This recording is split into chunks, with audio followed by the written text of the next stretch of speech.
Apa yang perlu dipertanyakan oleh kita? Satu, apakah iman itu? Sudah saya jelaskan. Dua, siapa orang yang beriman itu? Pasti ada cirinya bukan? Tiga, apakah orang yang mengaku beriman dapat dikatakan sebagai orang yang beriman? Jawab dulu dong. Apakah orang yang mengaku beriman dapat dikatakan sebagai orang beriman? Belum tentu. Bahkan orang yang beriman tuh gak pernah ngaku-ngaku. Nu beunghar asli, tara ngaku beunghar. Nu sok ngaku kamu, eta nu kakara beunghar. Segala dipake. Ya, kencering-kencering. Kencering-kencering. Sukuna ngalengkah kencering deui. Sagala dipake. Jika ondel-ondel. Yang asli mah nggak pernah begitu. Itu bedanya. Ya. Karena yang tidak asli itu suka cari topeng, suka cari pembenaran supaya dibilang asli. Coba. Sarung tenun asli pasti palsu. Dan asli mah tara tulisan asli. Saya beli sarung BHS tuh Samarinda, gak ada tulisan asli.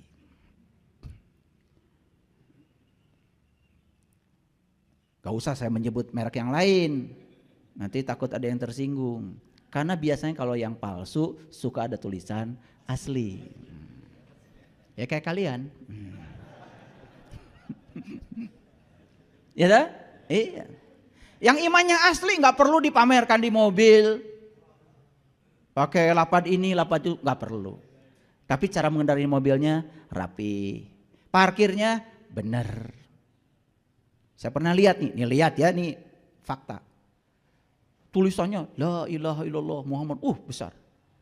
Itu parkir di pinggir jalan, dia tidur nyenyak, orang lain itu kesusahan karena dia parkir di pinggir jalan. Bagi saya kayaknya ini nih yang bukan. Bisa tidur nyenyak sementara orang lain kesusahan gara-gara dia memarkir mobil di pinggir jalan. Atuh teu boga garasi mah tong waka meser.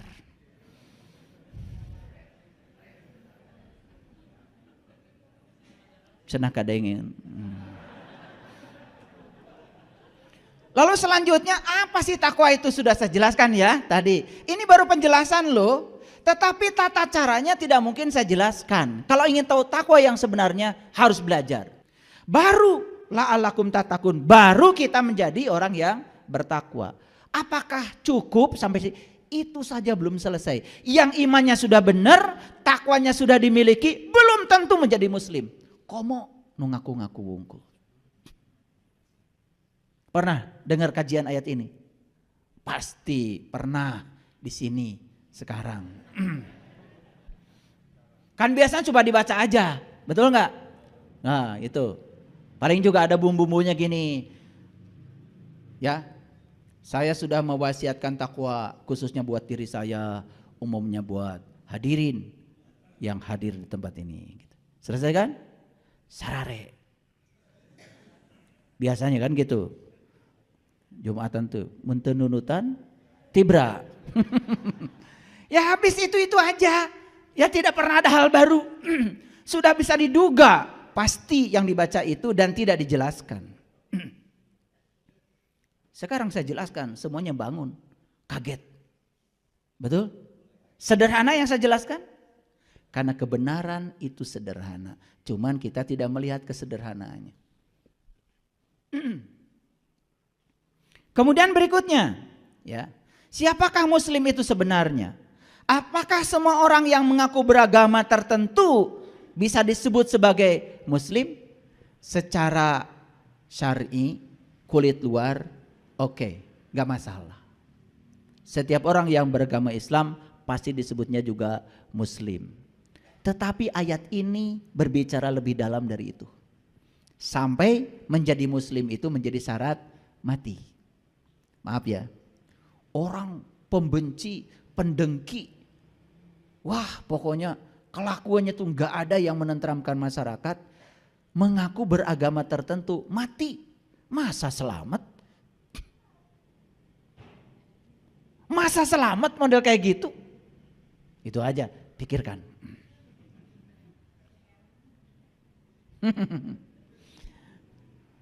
Lanjut. Nah ternyata muslim itu adalah gelar yang diberikan Allah untuk manusia yang sudah mencapai Islam. Apa? Gelar yang diberikan Allah untuk manusia yang sudah mencapai Islam. Pertanyaan berikutnya, apa Islam itu? Karena kita kenal Islam selama ini hanya sekedar nama sebuah agama.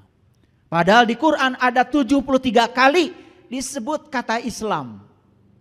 Dan saya juga sangat kagum kenapa Allah menyebutnya 73 kali.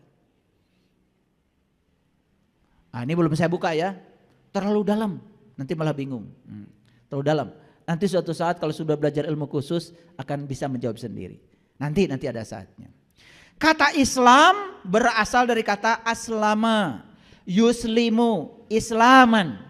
Nah, kalau belajar ilmu nahu, ya, ilmu syaraf di pesantren pasti akan belajar ini. Jadi kata Islam dari kata aslama, yuslimu, islaman. Aslama artinya tunduk. Yuslimu artinya patuh. Islaman itu artinya selamat. Pertanyaannya sederhana. Apakah kita sudah tunduk, patuh kepada Allah?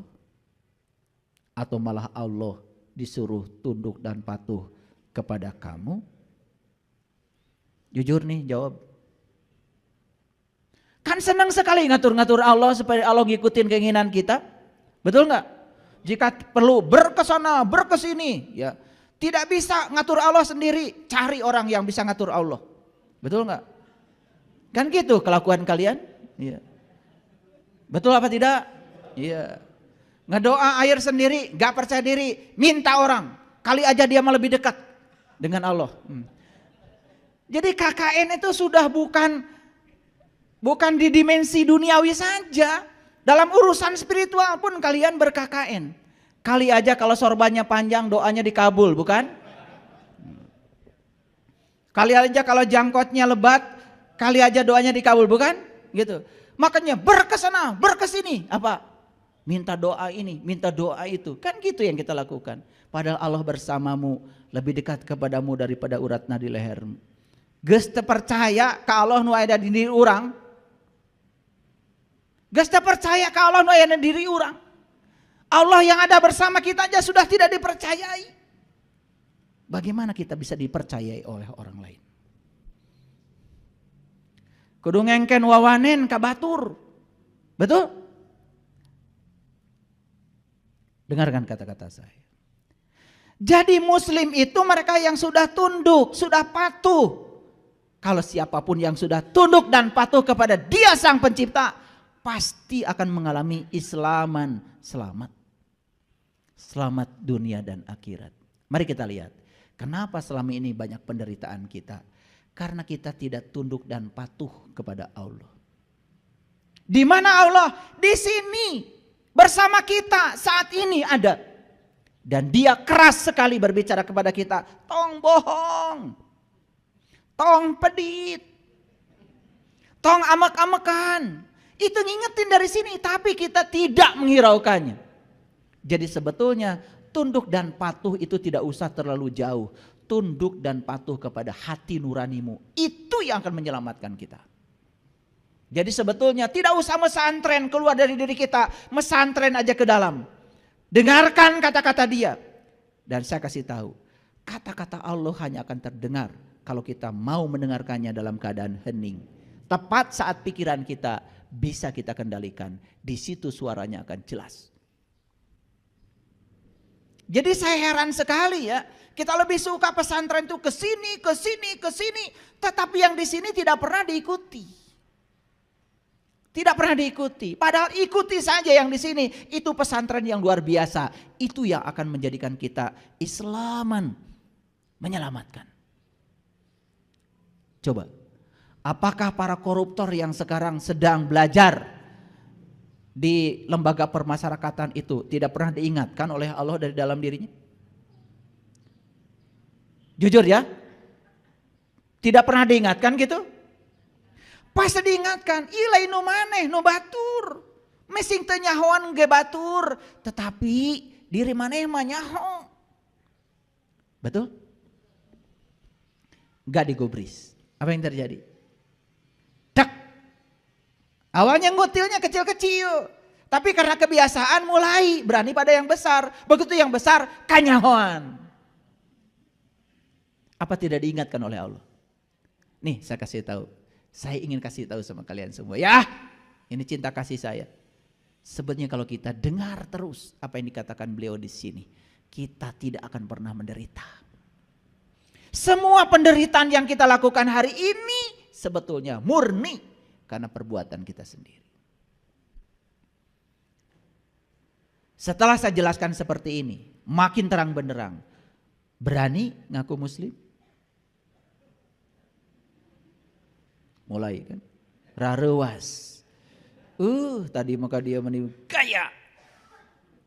Apalagi kalau udah pakai seragam, serasi, jilbab, kacamata, lipstik, baju, tas, seragam. Ini asa. Betul gak? Makanya ngaji tetong serting seragam. Bahaya seragam itu. Dianggap manusia itu seragam.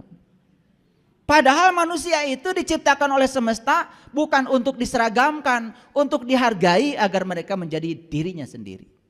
Makanya tidak ada kewajiban ngaji di tempat saya pakai seragam. Yang penting pakai baju. Ya. Ya kahartos. Jadi muslim teh saha? Yang sudah aslama yuslimu islaman, yang sudah tunduk patuh kepada siapa? Kepada Dia.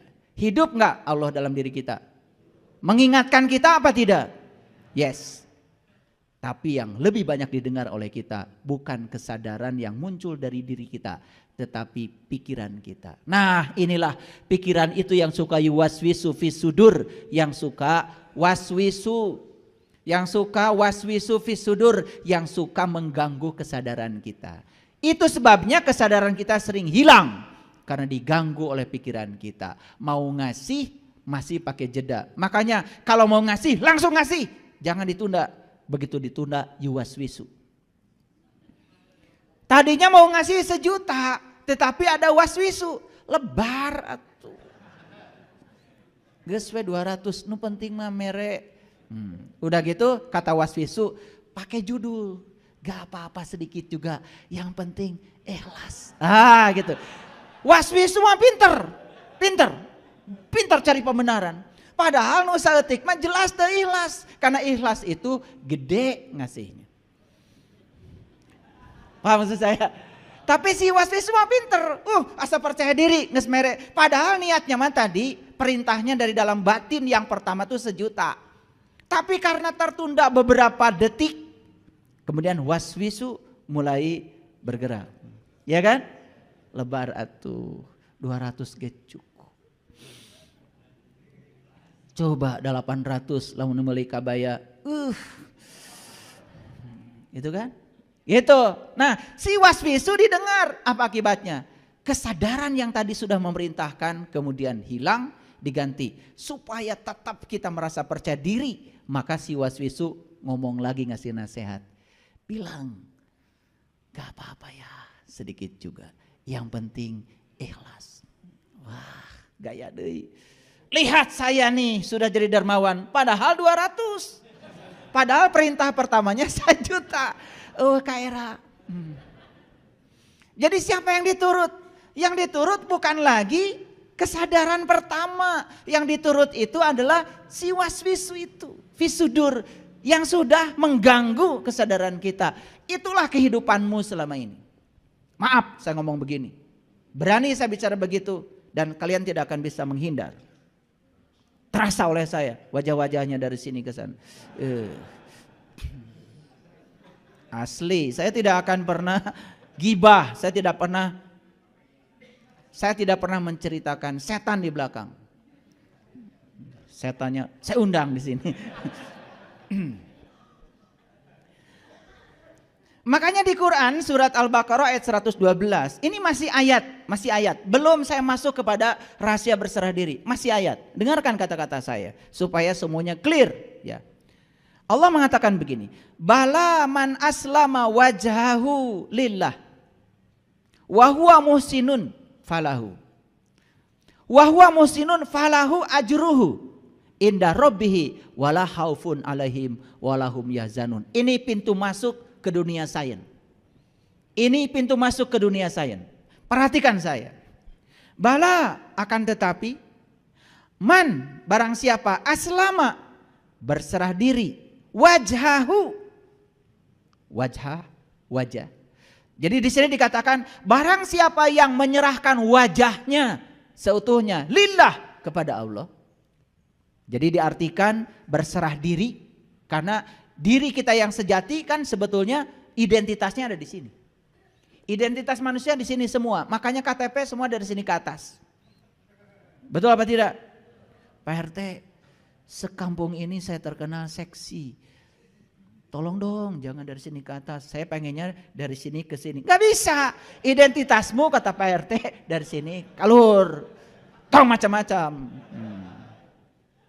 Jadi identitas manusia dari sini ke atas. Maka diri itu adalah wajah. Maka wajah itu alamat, hati-hati. Wajah itu alamat. Kamu melakukan kebaikan banyak akan tergambar di wajahmu. Melakukan keburukan banyak akan tergambar di wajahmu. Hati-hati. Karena wajah kita ini adalah alamat dari semua kebaikan dan keburukan yang kita lakukan. Hati-hati ini wajah. Hati-hati. Wajah itu adalah address, alamat.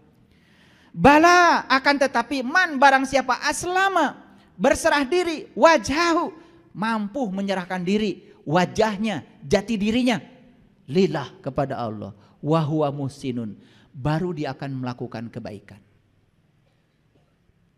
Jadi syarat untuk melakukan kebaikan itu syaratnya kita harus bisa menghadapkan wajah lahir dan batin kita sepenuhnya lillah. Jangan pakai topeng lagi. Itu sebabnya pikiran ini disebutnya juga dasamuka. Disebutnya rahwana, penguasa negeri Alengka.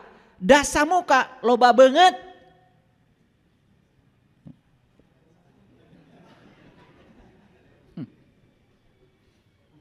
Artinya apa? Sepanjang kita masih dikendalikan oleh pikiran kita, sepanjang itu pula kita akan terus bertopeng. Pura-pura soleh, pura-pura suci, pura-pura benar, pura-pura sabar, aslinya gak seperti itu. Tah eta rahwana teh. Makanya saya tidak mau menceritakan rahwana. Saya undang rahwananya di sini. Itulah si dasamuka yang suka bertopeng, berpura-pura. Bahkan kita berpura-pura menjadi orang lain. Terawas, teenak kalau nggak datang, padahal nggak mau datang. Sering begitu. Rahwana ada di sini. Makanya si Rahwana ini terkenal sebagai penculik Dewi Sinta. Sinta itu kesadaran. Rama itu siapa? Rama itu diri kita. Nah, diri manusia itu namanya Rama. Makanya Rama pasalnya adalah Sinta. Sinta sering dicuri oleh Rahwana. Sebetulnya itu cerita Ramayana itu cerita diri kita. Karena kita sering kehilangan kesadaran. Dicuri oleh yuwas wisu, pikiran gelap kita. Itulah yang namanya Rahwana. Bertopeng, dasamuka. Sebetulnya wajahnya bukan 10, leuwih loba. Itulah pikiran. Saya kasih tahu para sahabat. Sepanjang kalian masih dikendalikan oleh pikiran hidup kalian. Sepanjang itu kalian akan terus berpura-pura. Siapa yang sedang ditipu? Dirimu sendiri. Berpura-pura sholat padahal tidak sholat. Begitu Allahu Akbar pikiran jalan-jalan kemana-mana. Terus berpura-pura. Tidak bisa ingat kepada Allah. Maaf, terpaksa saya harus bicara begini. Yuk, berhenti berpura-pura. Temukan dirimu yang asli. Jangan jadi rahwana. Jangan terus-menerus mencuri Dewi Sinta. Maka siapapun yang bisa berserah diri seutuhnya, wajahnya lahir batin kepada Allah, maka dia akan bisa melakukan kebaikan. Lihat saya semuanya, lihat kebaikan. Allah mengatakan di Quran, wa ahsin kama ahsanallahu ilaika. Berbuat baiklah kamu sebagaimana aku berbuat baik kepada kamu. Jadi sesuatu dikatakan perbuatan baik apabila mekanisme melakukannya seperti Allah melakukannya kepadamu. Yuk kita periksa sekarang. Apakah kita selama ini melakukan kebaikan? Periksa sekarang. Lihat Allah melakukan kebaikan. Apakah Allah melakukan kebaikan bergantung kebaikan kita? Apakah kamu melakukan kebaikan tergantung kebaikan orang pada kamu? Jawab. Rahwan. Kalau udah dibuka gini baru pada ketawa. Kemarin-kemarin susah jujur pada diri sendiri. Allah tetap baik walaupun kita tidak baik pada Allah. Jawab. Apakah kamu tetap baik walaupun orang lain tidak baik kepada kamu? Rahwan. Jadi sebetulnya saya tidak salah bicara ini di sini. Ternyata yang hadir ngaraku deh. Gak apa-apa. Lebih bagus ngaku daripada kita terus-menerus memojokkan orang. Saatnya kita melihat diri kita yang asli hari ini. Wa ahsin kama ahsanallahu ilaika. Berbuat baiklah kamu sebagaimana Allah berbuat baik kepada kamu. Jadi Allah berbuat baik itu tanpa syarat. Sementara kita berbuat baik selalu pakai syarat. Aku akan setia kepada kamu kalau kamu baik sama aku. Aku akan mencintai kamu kalau kamu terus memenuhi segala kebutuhanku. Pangeretan.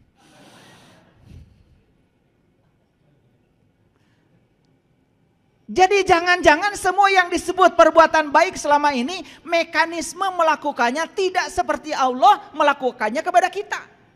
Karena kita terus berpura-pura. Terasa?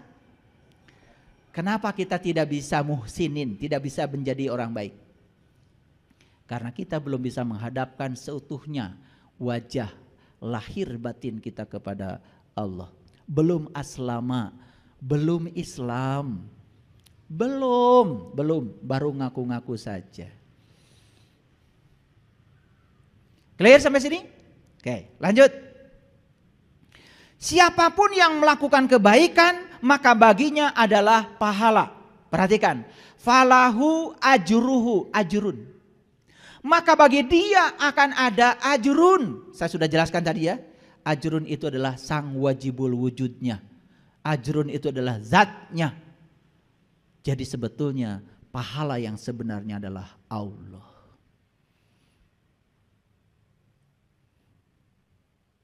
Untuk apa masuk surga kalau nggak ketemu Allah? Bukankah kenikmatan tertinggi di surga itu adalah berjumpa menatap kemuliaan wajahnya? Jadi pahala yang sebenarnya itu adalah ajrun. Maka di Quran kata pahala adalah ajrun. Falahum ajrun ghairu mamnun. Paham? Oke. Kalau saya bahas ajrun ini nanti perlu waktu 60 SKS. Itu aja dulu, itu dulu. Ya, jangan tanya lebih lanjut dulu ya. Jangan. Karena bagusnya dijawab oleh pengalaman pribadi kita nanti. Jangan dijawab oleh hayalan. Karena setiap pertanyaan kalau jawab, belum tentu jawaban itu adalah atas pertanyaan itu. Oleh karena itu hati-hati, sucikan terus pertanyaan, jangan dikotori oleh jawaban yang keliru. Sucikan terus pertanyaan ya. Oke. Nah, siapapun yang sudah mendapatkan ajrun, sudah mendapatkan dia. Makanya para rasul, para nabi kan doanya hasbunallah wa ni'mal wakil, ni'mal maula wa ni'man nasyir, hasbi Allah. Cukuplah engkau bagiku ya Allah. Cukuplah engkau wakilku. Cukuplah engkau penolongku. Makanya orang yang sudah sampai di kesadaran itu tidak pernah meminta apapun kecuali minta Allahnya. Tidak minta rezekinya, tidak minta ilmunya. Cukuplah engkau ya Allah. Hasbi Allah, hasbi Allah. Tapi kata-kata itu tidak ada artinya kalau cuma dihafal. Karena buat apa kita bilang hasbi Allah kalau kita belum tahu dan kenal kepada Allah. Kata-katamu hanya sebatas kata-kata kosong. Bullshit namanya. Tidak ada artinya. Dan kita sudah terbiasa dengan kata-kata kosong itu. Terus mengucapkan kata-kata itu walaupun kita tidak mengalaminya. Sekarang isi kata-katamu dengan energi agar kata-katamu berdampak.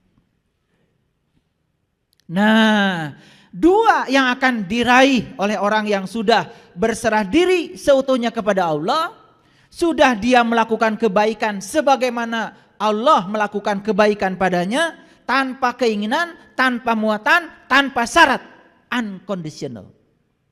Kalau kalian sudah melakukan itu yang disebut dengan ikhlas. Jadi ikhlas yang tadi itu tidak tepat. Gak apa-apa sedikit juga, yang penting ikhlas. Ikhlas itu gak ada kata-katanya. Ikhlas itu tidak ada katanya. Kalau masih pakai kata-kata, itu tandanya belum ikhlas. Siapa yang sering mengatakan ikhlas, belum ikhlas. Bahkan yang masih merasakan keikhlasan dalam keikhlasannya, itu saja belum ikhlas. Merasa ikhlas saja itu belum ikhlas. Jadi ikhlas itu artinya sudah lepas, selesai. Makanya tidak pernah ngungkit-ngungkit kebaikan pada orang. Kamu gak pernah tahu ya berapa besar kebaikanmu padaku. Kamu tidak tahu terima kasih. Itu kata-kata yang diucapkan oleh orang-orang yang tidak ikhlas. Yang ikhlas tidak pernah mengatakan apapun. Orang mau baik, mau buruk. Wa ahsin kama ahsanallahu ilaika. Orang yang baik sama Allah dikasih napas. Orang yang tidak baik pun oleh Allah dikasih napas. Seperti itulah cinta kasihnya Allah pada semua makhluknya.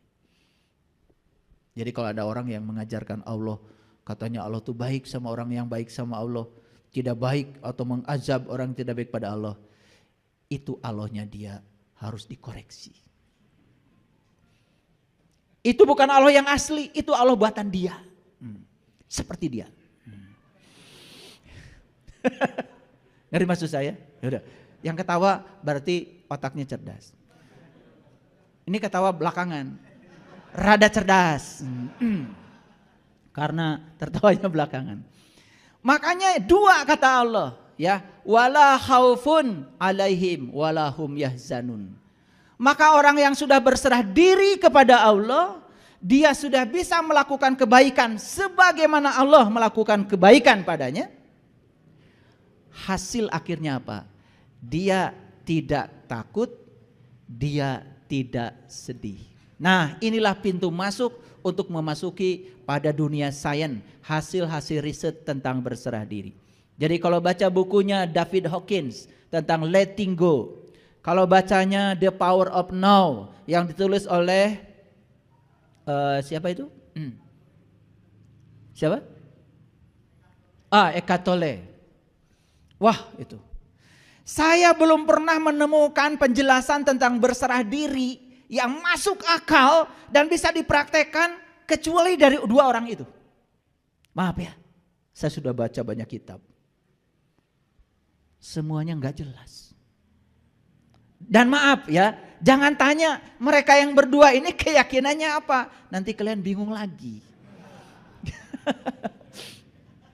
Gitu ya, saya cuma takut bingung ketika disebut ya.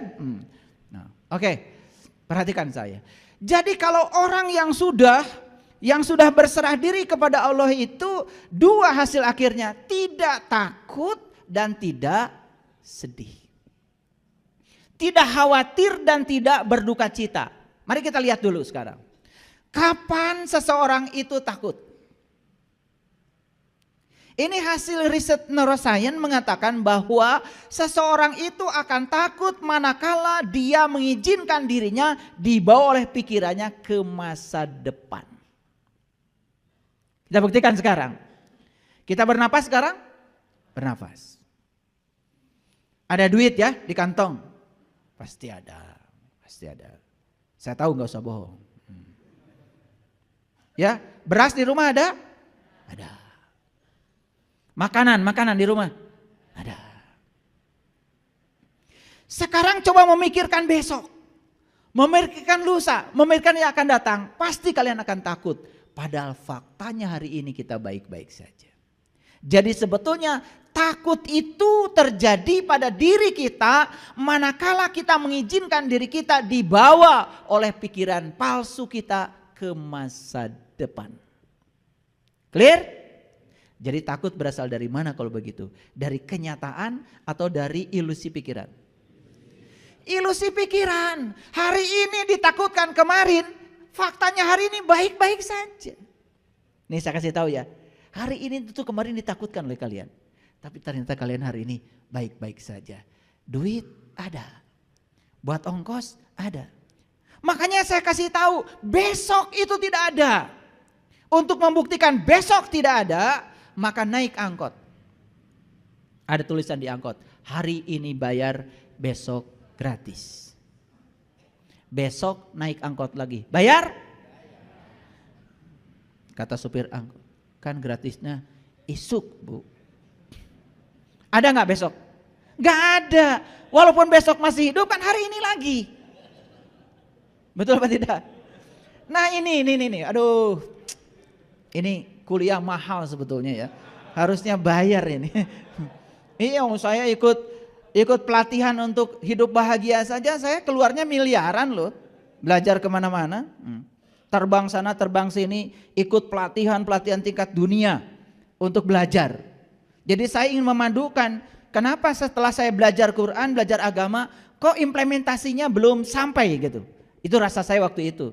Ternyata perlu dilengkapi oleh hasil-hasil riset dunia sains. Dan ternyata begitu masuk itu, keren banget, luar biasa. Makanya saya berani mengajarkan berserah diri karena saya sudah mengalaminya. Nah, jadi kalau orang sudah berserah diri secara total, bala man aslama wajhahu lillah wa huwa muhsinun falahu ajruhu inda rabbih wala khaufun alaihim walahum yazanun. Cirinya cuma dua, hasil akhirnya cuma dua. Satu, bebas dari rasa takut. Dua, bebas dari rasa sedih. Baik, takut sudah ngerti ya? Jadi takut itu berasal dari mana? Ilusi pikiran. Karena pikiran itu selalu membawa kita ke masa depan, kalau enggak membawa kita ke masa lalu. Pikiran itu tidak suka saat ini. Jadi sebetulnya orang yang selalu takut dan sedih hidupnya karena dia kurang kunjungan ke saat ini. Kurang berkunjung ke saat ini. Nah, yang kedua sedih. Dari mana sedih? Sedih itu berasal dari masa lalu. Coba sekarang, kalau kita sedang gini nih, sekarang sedang gini, ini kan saat ini, hidup itu di sini saat ini sekarang. Tong ingat nuka pungkur, jangan ingat masa lalu, enggak sedih. Fokus aja dengerin ceramah saya. Enggak sedih kan? Ketawa, mentertawakan diri sendiri. Coba saat ini juga ingat aja kejadian 2 bulan, 3 bulan, 4 bulan yang lalu. Apa itu ditipu orang? Apa disakiti orang? Semua kesedihan itu sebetulnya berasal dari diri kita sendiri yang mengizinkan diri ini dibawa oleh pikiran kita ke masa lalu. Pasti sedih. Makanya saya tidak pernah hidup di masa lalu, saya juga tidak pernah hidup di masa depan. Masa lalu hanya sarana belajar, bukan saya. Masa depan sarana berharap bagi saya. Tapi saya hidup di sini saat ini sekarang dengan cara menerapkan hasil belajar tentang masa lalu, tapi di sini saat ini sekarang.